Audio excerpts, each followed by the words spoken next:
What's up, everybody, and welcome back to Beyond the Neon Veil, the show where we take a peek behind the neon lights of Las Vegas and talk to locals and tourists about their experiences here and really put a spin on what happens in Vegas stays in Vegas, because we all know that's bullshit and not always true.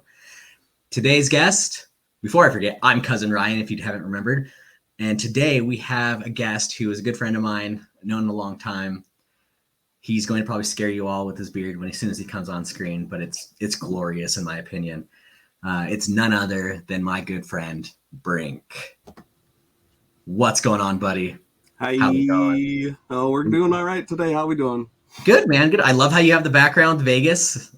Perfect. You know, I thought we would bring something you're a little familiar with, maybe fit in a little bit. I see you've got yours behind you. And you know what's funny is they're same area. The Bellagio fountains right behind you with Paris.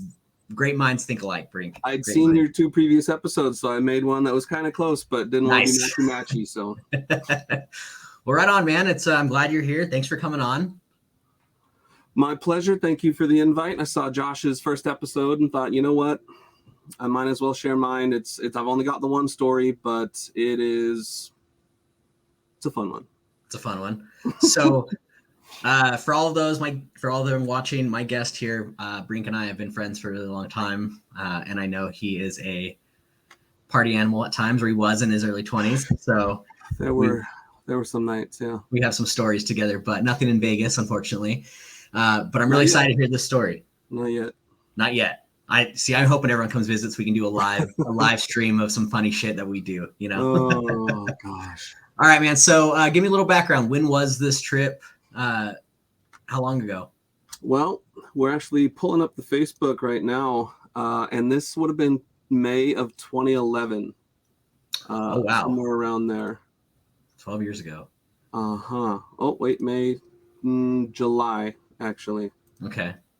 Yeah, right around there. But yeah, 2011. So I mean, it was a lifetime away. I'm a dad now. I've got two littles. I can't be doing that no more.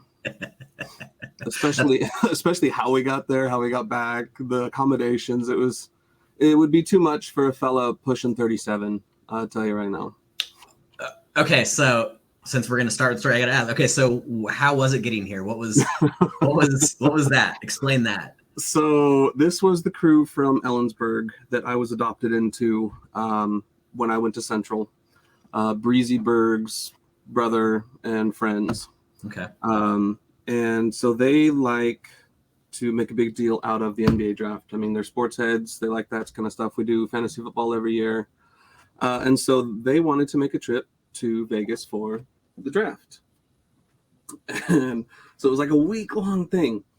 But we didn't want to fly because we're cheap. And there were enough of us that if we were to drive, we could take turns. Right. So we drove in one vehicle in a big old bourbon with the back laid down and sort of a little, we've got a wall, a horseshoe of bags and whatever, we're bringing, the suitcases, all of that stuff in the back. And we had enough for everyone to sit. And then I believe to have someone in the back laying down. Forgive me, Mama. I love you. So how many people total? Let's see. It had to be 6 then. If we're doing 3 in the back seat, 2 in the front, one in the very back. Right. So yeah, I want to say it was like 6 because we were 2 to a bed and then a pull out or 2. I don't recall. It's been a minute, but we're not even there yet. We're driving. There's 6 of us. We're taking turns. The first couple guys, we're heading out of town. We're all excited. We're stoked. We're playing 90s rap. We're jamming. We're singing along to it. We're having a great time. 2 people down. We're like 8 hours out. We're taking like 4-hour shifts. And then it gets dark. And then I get to drive. And then I'm going through this area. I think it's somewhere in Idaho.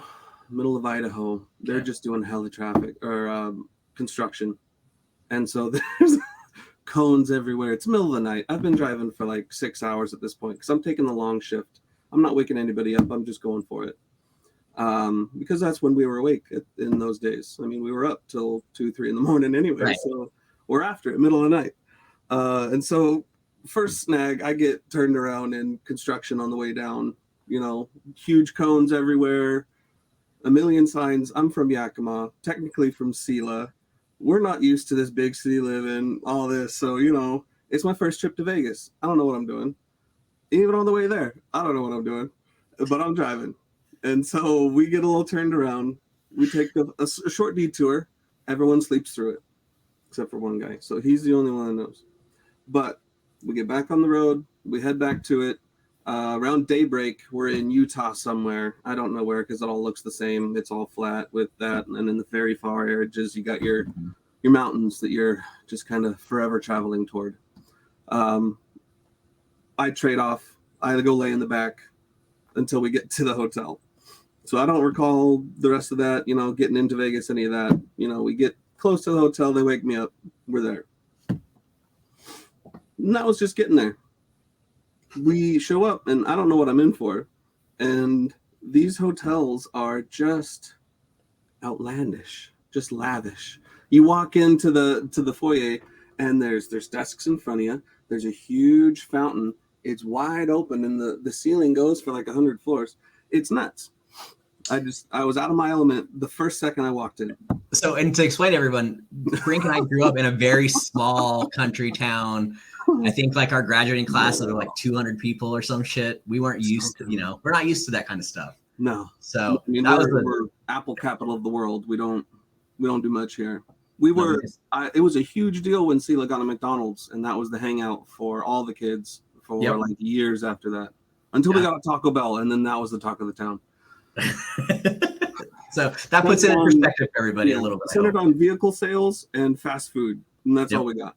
That's all we had. And hanging out in the orchards, because that's what we did. Oh yeah, we once ripped a side skirt off my mom's car trying to leave a party through the orchard. So it was, again, sorry mama, I love you. So so you get to this hotel. Do you remember what hotel it was by chance? No. Okay. Name some off. So the Luxor, Excalibur, Mandalay Bay. Luxor sounds pretty familiar. The way you described it made it seem like it would have been the Luxor. If the ceiling's that high up, because you can see up to the very top of it. So yeah. Yeah, and so included in that same, I want to say in the same hotel complex was like the indoor Italy. I don't know what to call that with back then, the water. Yeah. Yep. So wherever that was, is where we were.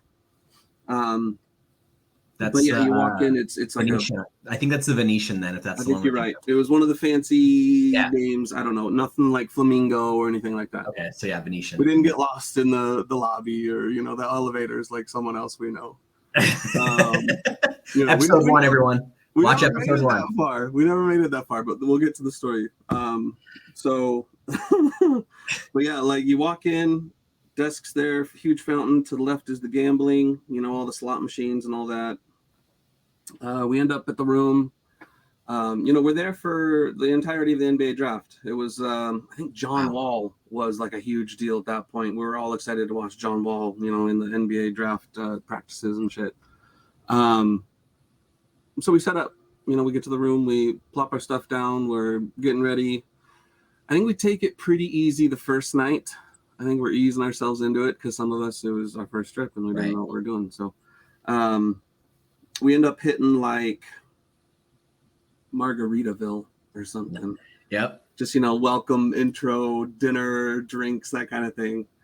So we get like the big fancy tall guys. You take them out on the strip. You're walking around. You're getting whistled at by dudes with the cards because they can't talk to you. It's illegal. Right. But they can hand stuff to you if they whistle and get your attention and if you're dumb enough to grab it. But I mean, it's, I'm not going to call it. I don't have that kind of money. Right. They're nice to look at. I'll look at it and I'll, throw it away. But, yeah. It's like So a I think gauntlet line of those guys back in the day of like a bunch of them handing out cards. Oh, So, man. I bet that's an interesting story in itself.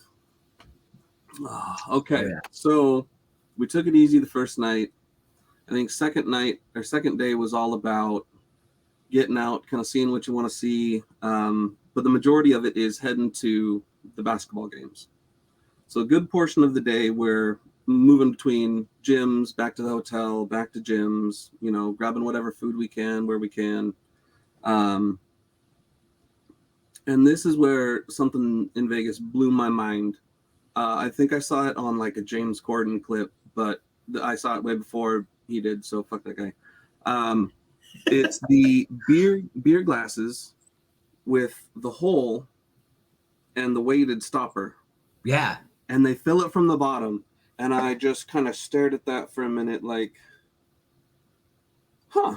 And, we were partaking of our own drink previous to getting to the gym. And so we were in the hotel drinking a little bit. And so I was a little tipsy at that point. And now pretty sure it broke my brain.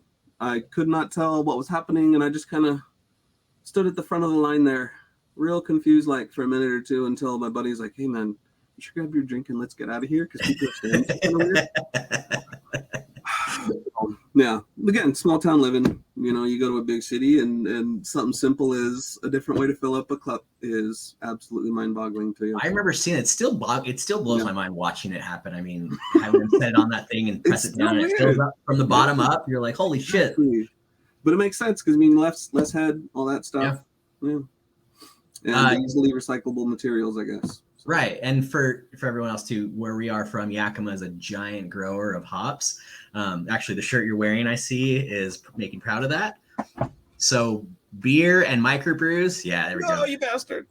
There it is. We grow your beer. Yep, beer and microbrew was a thing for us. So being able to seeing a different kind of pour was mind blowing. It's something that you'd think someone from Yakima, hop capital of the world, apple capital of the world, would know. Kind of that kind of stuff exists, but I was totally floored. Nope, not at all. Right. Okay, so you grab your beer. Where do you guys like? What do you guys do? Hold up. There we go. There we go. We're back to watching the games at that point until it's dark, I think, and we're ready to go to dinner. And here's another part that blew my mind was Anthony's. Vic and Anthony's. Mm-hmm. Steak restaurant. Yep. The most simplest of things in the world. Before they brought the entree, they brought salads. But it's not a regular salad. It's an iceberg salad. To where they just take the head and chop it into fourths and give you a fourth and just put stuff on it. And it was simple, but it was the best salad I'd ever had at that point. It was so tasty and so crunchy, and it was ridiculous. Glorious. Well, then I'll add to that, the steak from Vic and Anthony's, which is just incredible. So, yeah. First real dinner out in Vegas, was totally floored right after having been totally floored at the gym by some special kind of beer pour. So we're already, starry-eyed at this point. Right. Not sure how it could get any, crazier. But I'm not sure which night. Might have been one of the earlier nights because we kind of took it easy after the incident. We brought some psilocybin, some mushrooms to Vegas because it's Vegas. When in Vegas, in Vegas, man. And so we're drinking and we're smoking in the hotel room and drinking and we're smoking, and then we pull out the mushrooms, and I've never had mushrooms, but I'm in Vegas for the first time, and so we're doing mushrooms. But we've already been drinking and smoking. And so I take a little, enough, they tell me, and we sit back and continue to drink and smoke instead of letting it hit us naturally. We decided to go balls out, apparently. Yeah. Turns out I was having a hell of a time just getting air. So I ended up having to lay on the ground in between the beds, no, on the other side of the bed, between the bed, the second bed, and the window to where a vent was, so I could get fresh air. Just laying there with the air blowing directly on my face, just thinking I'm gonna die because I'm an idiot, and decided to mix 3 things at once. Mm-hmm. We didn't make it out of the room for a while after that. We were all kind of, Mm-hmm. having a good time. Yeah. Some of us not so much, mostly me. But, so that's kind of the entire theme of my Vegas, was just being totally out of my element, totally out of it. Yeah. So that was kind of like one of the first couple of nights, is we just went too hard in the hotel room and never made it out. Ended up getting like room service or something delivered, like pizza, and called it a night, I think. Oh, wow. Yeah. Not our best move, but I mean, you bring a rookie and you make rookie moves. So Yeah, it'll happen. Hey, everyone's first time in Vegas, from what I understand, has one of those scenarios. I mean, they tend to overestimate what they're capable of, which is exactly what we did. Josh, in our first episode, actually obviously had that experience. I myself had that experience. My friends did on my 21st birthday. So it happens to the best of us. Yeah. But the unfortunate thing is not being able to go enjoy the lights and the nighttime when you're in that kind of mindset, because that would have blown your mind, I bet. Oh, yeah. I would have been very much interested to be outside, but I don't think we would have been able to make it down the hallway, down the elevator, out the lobby, and then to the outside, and then actually function. Yeah. So we adventure just to get outside. That's funny. So you were there for a whole week? It was just shy. I think it was like 4 or 5 nights, something like that. Okay. Like 4 nights, 5 days. So, I mean, work week. So you were just hanging out, going to the games, watching basketball, and then just had a bad trip. Just decided to go for it. Just full send. Just ham. Yeah, one of the first nights. Yeah. So sometimes in my life, I've learned that lessons are learned the hard way, because I'm very stubborn. So now that you're older and you've learned you've learned your lesson, sure, are there things? Sure, let's say that. What? Yeah, I know. Are there things here that you want to come back and try? Maybe not as fucked up. Yeah. I mean, there's tons that we didn't actually experience because we were, doing what the group as a whole would want to do, or hitting basketball for the majority of it. But what I would focus on right now would be food related. Okay. So like there was a Brazilian restaurant where they just cut the meat right off at the table, and I was in heaven, and I ate until I had the meat sweats, and it was great but painful at the same time. Right. So yeah. You guys didn't even get to get down to Fremont, like you were. We ended up at Fremont for a hot minute, and then we ended up. We'll get to that in a minute. Okay. So sort of having to leave for a particular reason. So we'll come back to that here shortly. The things also that I want to check out, I actually am curious about, like the coaster on the ceiling, on the roof. Is that still there? Yeah, New York. Yeah. I want to check that out. I mean, I'm not as big of a pansy as I was. I'm still a pansy, just not as big. For a while, we were adamant against roller coasters because we had a bad experience.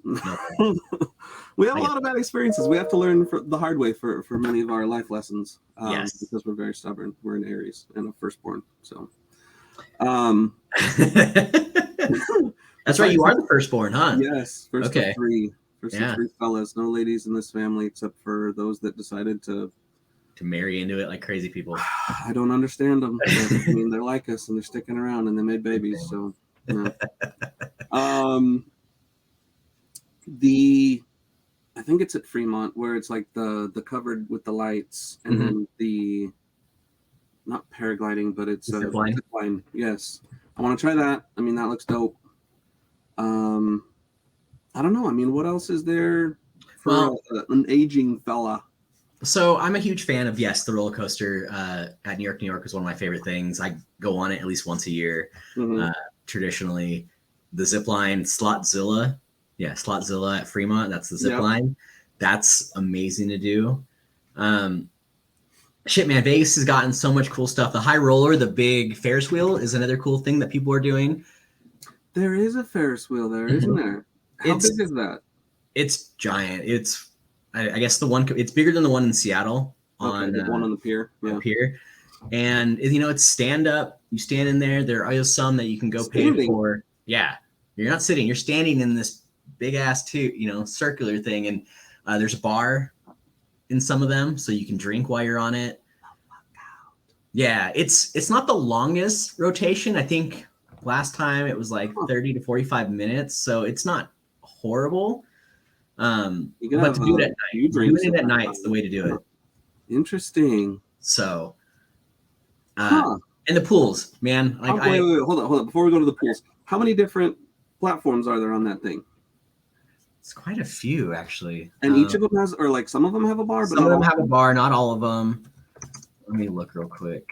It is because that seems like 550 foot tall with a 520 foot diameter. And let's see how many.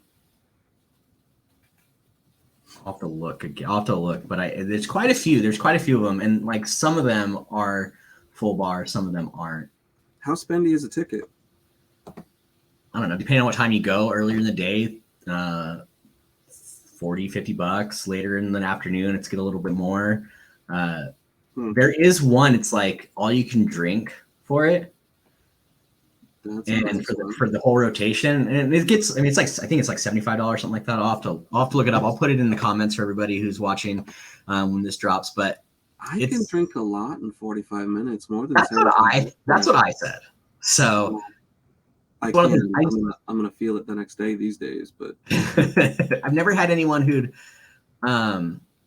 want to go do it because it's not something that like really strikes everybody, but it is a really cool thing to go do. Nobody wants to full send anymore.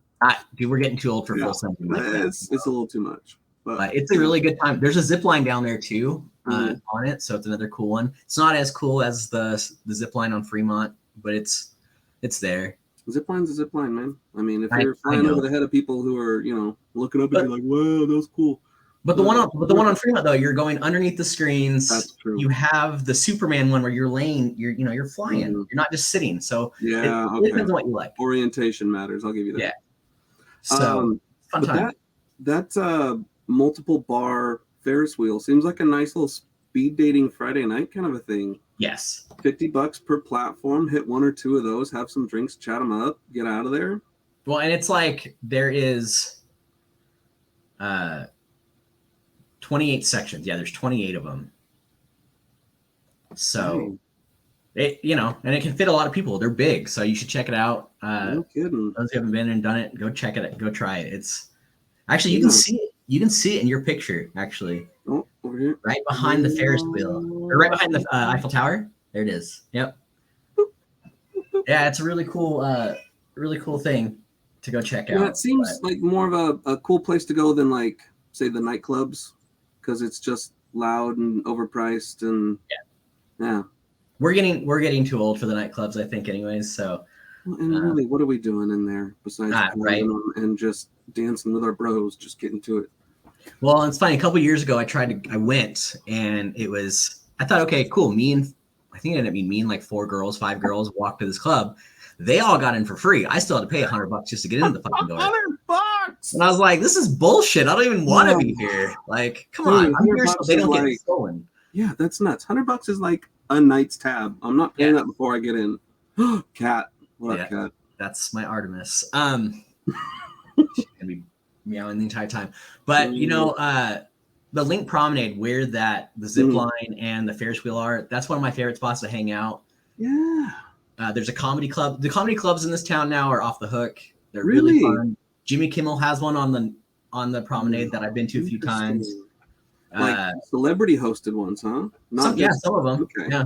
Sometimes he comes. Mostly it's just like big names he'll be there for the weekend. Yeah. And they're really funny to watch. Brooklyn Bowl is probably one of my favorite places to go hang out too. It's a bowling alley, but it's also a concert venue. What? So certain concerts. Yeah, there's certain concerts where you can pay for a bowling alley, and it's little spendy for the bowl to rent the whole alley, your lane at least. But they have big screens at the end of the lane, so you're watching the concert as you're bowling, plus the concert's right behind you. And so it's a really cool spot to go check out if there's a cool band in town. For those of us that are like, yeah, I'd love to see this band live, but man, I need something to do with my hands while I'm listening. I don't want to be in the pit. I want to go do something. Oh man, that's great. No, that sounds like a fantastic thing. And honestly, that's what I love about Las Vegas is just the fusion of so many different things together to create stuff like that. Because that's fantastic. You think about like stuff in Yak, like Family Fun Center. Yeah. Where you got go-karts, water go-karts, water boats, bumper boats. Good Lord, water go-karts. Doing great today, bud. Mini golf, batting cages. So, I mean, the combo stuff like that, love Las Vegas for it because they're kind of known for it, right? All the different combinations. Well, and the best part about it is like, so everyone thinks of Las Vegas, I think of the Strip or Fremont, shit like that. But you get off the Strip, we have go-karting places that are incredible. The Rio has a blacklight mini golf place that's amazing, and there's other ones around town as well where it's blacklight lit and you're just golfing with neon colors, and it's fucking awesome. Yeah, we saw one of those at don't lambaste me now, but Great Wolf Lodge when we took the kids. There was a blacklight mini golf. It was little, but it was fantastic to go through. But yeah, you mentioned go-karts, and that was another one of our activities when we were down there. Oh, really? We actually hit the go-karts. I'm not sure if it's the same one, but it was an indoor location. They've got the full suits with the helmets and everything. Oh, that one's the fast one. Yeah. That one was dope. I mean, you got to watch some videos or whatever and sign some waivers, but when don't you these days? Right. Yeah. But that was a great time. A lot of us took it a little too serious, but you get a bunch of dudes in go-karts, we're going to take it serious. So. Oh, for sure, man. I think the episode before this one, or 2 episodes before this one, my cousin and I, we did a virtual reality thing at MGM, and it was like full immersion type shit, dude. It was cool. It was a lot of fun. Quality? Because the VR setups I've seen have not always been. It was so real that we were so involved in it that when we were walking, there's a spot, and we talk about it on the show too. There's a spot when you're walking like on a tight, almost like a tightrope, a little thin bar. Like you're kind of freaking out because it's your goggles, the headphones, you're wearing the vest, so you feel it all. I fell over because I thought I was hiding behind a box and was leaning on it, shooting some guy, and I just fucking fell. So, it was full for what it was. It was not bad. That's fantastic. Great to hear. Okay. So you got to check that out. Plus the bar. Huh? Where'd you say that was? It's at MGM. What's the going cost of something like that? I think we paid like $70 for it, but it was like an hour long. We were fighting robots and shit. That's not bad. No, man. It was fun. What you're getting out of that. That's a pretty good cost. And it's cool because it has that. Plus next to it is, and I want to say it's like Level Up. I can't remember. I can never remember the name of the bar, but there's a bar right next to it, and it has games in there too, adult games, shuffleboard, kind of like what we had back, in our small bars that we had, the little shuffleboards, and they have live bands on the weekends. And so I miss the live bands. It's a cool spot to hang out. It's one of my favorite places. And you said that was off Fremont? It's actually at MGM on the Strip. Yeah. So. Nice. Okay. Yeah, it's a cool spot, man. I love that whole area, but there's a lot of cool bars too off of Fremont and off the Strip. I'm a big fan of Container Park. I always tell everyone to go check out Container Park. You look confused. So Container Park basically. Container Park is just a couple blocks off of Fremont Street, and it's basically just a whole complex of restaurants, stores, bars, shit like that, made out of containers. Like it's just a giant containers. That's fantastic. And it's a really cool spot. Great brunches for those who want to go to brunch in the morning for their mimosas and shit like that. But at night, it's a party. They have a giant praying mantis out there that spits fire. Ooh. Yeah, it's fucking cool. Like it's a spot that I always suggest everyone to go check out when they get a chance. Like a local art installation or what? Kind of, yeah. Yeah, and honestly, the other part of it too is the art district. Like outside of the Strip, if you drive over towards Fremont, there's the art district, and there's a lot of cool shit there. Bars wise, Nevada Brew Works is one of my favorite bars to go hang out. Repeat that Great for food. me. Huh? Repeat that for me. What was the name? Nevada Brew Works. Nevada. Okay. It's great food, great service. The drinks are amazing, and it's seating outside. We went for Halloween this past year, and there was a guy, a Michael Myers dude, walked around for about an hour, just walking up and down the street in the middle of the Arts District, and he would just stop and stare at people. And it was so cool. It was just a great experience. Yeah, that's great for someone who's been drinking a little bit, walking around. It freaks some people out because they're like, I don't know if this guy's real or not. Like, that's great. Well, I mean, you never know because weirdos end up in Vegas, man. Yes. Next week's episode, or the next episode that's going to drop, there was a guy who had a video of a homeless person swimming in the Bellagio fountains. Just jumped right in. So you'd be surprised at the shit that you see. Look, I tried to get that video scrubbed of me. Okay, it just it looks familiar. That beard and all, It was so dirty. That's you great, see some crazy shit here, man. Yeah. Okay. And they're redoing it. They're redoing a lot of Las Vegas, especially with the Grand Prix coming at the end of this year. Oh wow. Yeah. That's gonna bring a crowd, but like an interesting crowd. Yes. You might want to lock your doors and stay inside for that, my man. Well, I was trying to get down there because that's going to be insane. Because I mean, they're driving on the strip, like it's taking place on the strip, so it's going to be a shit show. All right, well, videotape it if you do, because we're going to have to see some of that. I'm going to have to. I'm working on trying to find someone to let me to bum with them in one of the hotels to watch it because I think it was like $500 a ticket, but now they're outrageously being sold for over $1,000. Well, yeah, that's how it works. Yeah, fun. Yeah. So coming next week? Huh? So that's coming next week or just soon? November. They're actually building everything right now. So you get to see everything on the strip being built, and it's right on. It's crazy, man. Really crazy. Mm. So what else? What else about that? Okay, so this would have been not my first trip to a strip club because that would have been State Line with some buddies. Yep, I know exactly what you're talking about. So you know about that trip in particular? I know about State Line. I've heard stories about State Line because we didn't get anything fun in Washington like that. That's like a Ricky Cody crowd. Yeah. So we'll talk about that another time. Yes. That was a shit show as well. We're really good at those. Do you remember what strip club you went to when you were here? OG. Okay. What's that called? Like the long name, the full name? I don't. I mean, there's the only one I know everyone tries to go to is the Spearmint Rhino, and that's everybody's favorite spot, but it wasn't it. No, it was called the OG. I want to say. I just don't recall the exact name, like what it was supposed to be. But yeah, that was my second strip club trip. And I was still a newbie because the first time, of course, we full sent it. And, that's why we don't drink Rumplemints anymore. Yeah. Yeah. The club was like over the loudspeaker. They're like, yo, we're giving out, it's like half price shots for the Rumplemints. And so one of my buddies was like, yeah, we're doing that. And then bought the rest of the Rumplemints that they had at like a discounted cost. And then we just took shots of Rumplemints for the rest of the night. And that sounds and that was the start of the journey. That ended with yeah.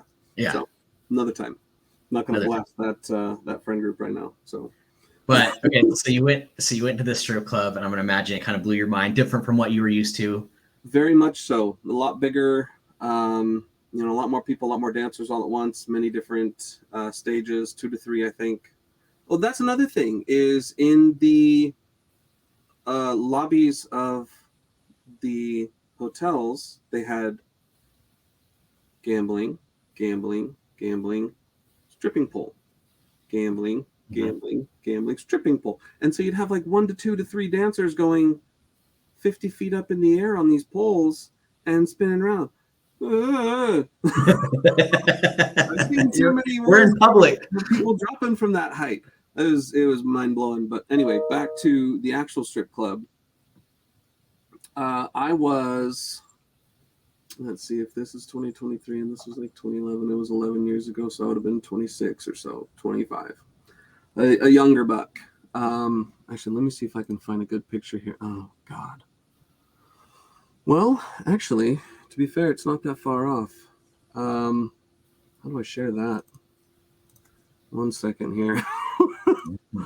Present. Oh, not slides. Share screen. Let's do. Oh my God. Yeah. We're gonna do this one. Can you see that? I'm gonna bring that into the stream. Oh, look at that young buck. The same beard. Good God, man. Yeah, seriously. And so this was May of 2011, and that would have been, shortly before the trip. And then this was on the trip after driving for a good amount of time. We look a little out of it at that point, but yeah, that's kind of where we were. All right, we'll get out of all that. But yeah. Oh, so we're a younger buck. We're a smaller fella. We're not as thick as we are now. We are what you would call maybe athletic, but still a bit of a beard. Mustache was shorter, hair was a little more kept, but we had on. We're still hat wear, and so we end up sitting down at. We watch a couple of people dance, and we're standing around getting drinks, and I don't know what to do with my hands, and so I'm just kind of two-handed my glass, and they just looking around like, hey, y'all can keep paying for them to dance. I'll just keep watching for now, because again, we're poor, we're 25, right. And eventually we, a few of us go to sit down at the main stage in the middle. And I've got my singles and my fives, and I think I'm all special. And we got them folded on the hot dogs. We can stand them on the put them in front of you. Yeah, exactly. You're hoping that they pick it up in a very interesting way. But this next girl starts, and she gets up there and starts dancing, and I swear I've got to be bug-eyed, like. Totally, I swear it was that puppy love you see. It's total infatuation, because one of the first times to the strip club. But I thought I was in love. I was young, and I was like, oh my God, I love you. But she notices me, I think, doing that, and comes over and like takes off my hat and puts it on her, and try to engage me and get my money. Right. I don't know that at this point, and so I'm just, oh yeah, this is fantastic. And turns around and tells me to, give her a smack. And so I'm like, okay, gotcha, right there. Yeah, thank you. That was wonderful. And she turns around and kind of like, you could do better than that. I could, I guess. All right. Give it a and, by then it's solidified. I am head over heels for this girl. Like, right. I will give everything for you. I love you. And so, we stayed there for the rest of her set, and I'm, just dropping monies. And, this whole time, a buddy of ours who's with us, he's a bit of a troublemaker in that he will tend to try to get more from the strippers than is advertised. Right. We all know a few of those. Yeah. So he goes back to champagne room while we're all in the front, and they have some sort of agreement, some verbal contract that they've made, and the next thing we know, we are seeing him being let out by a bigger fella saying, hey, you gotta go. Oh my God. Okay, let's go. But it was a little later in the night, and I was at that point looking to get a private dance from the girl that I was head over heels from, because she was off doing whatever. And so I'm standing there with my money, like, who do I talk to? I'm this girl, and I go up to the bouncer and I'm like, hey, can you see if she's in the back, and if she'll come give me a dance, even though she's not out here? I gotta go. I'm 25. I don't know what I'm doing. I'm an idiot. And so during this, I'm waiting for him to come back or word that she's coming or something. I think he confirmed that she was going to come out in a little bit. And so while I'm waiting, dude gets booted and everyone's trying to leave. And I'm like, no. I need to stay. I'm staying. Y'all are staying. Go wait in the car. Leave me alone. And so they're all pissed off, and they end up, I think one person stays inside with me just to make sure I don't get lost in the strip club for some reason, because, you know, it was that kind of trip. And the rest of them go back, I think, to the hotel I think we were taxiing at that point because it had been a day. It had been a long day. I eventually end up getting that dance from her, and, you know, and we're super stoked and just like euphoric after that. But we're drunk as shit, and yeah, we end up, you know, heading back to the hotel and calling it a night. But that was the first strip club we went to at this trip. You went to multiple Mm-hmm. in a single trip. Yeah, you want to guess how they ended? The same way. The second one was, I want to say Fremont, because the girls were just standing out in the street with just the pasties on. And I'm gonna imagine then that one was Glitter Gulch. Costume dudes down the street like Spider-Man and Jesus. And, yeah. Do you remember like what side of the strip it was? Like, was it very towards like the plaza, the stage that is over there? Do you remember? Probably not. I don't recall that, but we were walking toward a hotel that had more, I want to say the Nugget. Okay. We're walking toward the Nugget, I want to say. I'm not 100% certain. It's been a while. So the strip club that I think that you're thinking of was called the Glitter Gulch, and it's no longer there. They tore down that entire building. It was the Glitter Gulch. Okay. I also have stories about the Glitter Gulch, but I need my friends to be on here because it's their stories to tell. I was just watching it. Well, tell you what, let me tell you my story about the Glitter Gulch. So we're down there, and same buddy who got us, you know, pulled from the OG, you know, it's me and him. And we walk into here, and I don't have any money at this point in the trip. It's been a long trip. I've spent all my money. And so he hands me some money. He's got, you know, a decent amount at this point. And he's been doing well at gambling, I guess. He hands me $200, and we walk into Glitter Gulch, and you gotta buy 2 drinks when you walk in. Right. And so I've got 2 drinks, and he's got 2 drinks, and he immediately finds a stripper, a girl, and goes back to the champagne room. And I'm like, what are you doing? Like, is this supposed to be a fast trip? We have 2 drinks here. What are we doing? And so I sit down, and, you know, I watch a couple of girls, and someone walks up to me, and I'm basically just waiting there for him to get booted because I know it's coming. And so I'm drinking, you know, a little here and there, and girl walks up, and I'm young, I'm drunk, I don't know what I'm doing. This is my 3rd trip to a strip club. And she's like, hey, can I dance for you? I'm like, yeah, sure, okay. And then I have kids, don't do this. Don't put your money in your shirt pocket. It's not smart. It's gonna get lifted. Yep. She took that money, and she's like, I'll hold on to this for you. And I'm like, okay, that's great. Oh my god. Thinking like, oh yeah, that means I'm gonna get something good, right? Idiot. No.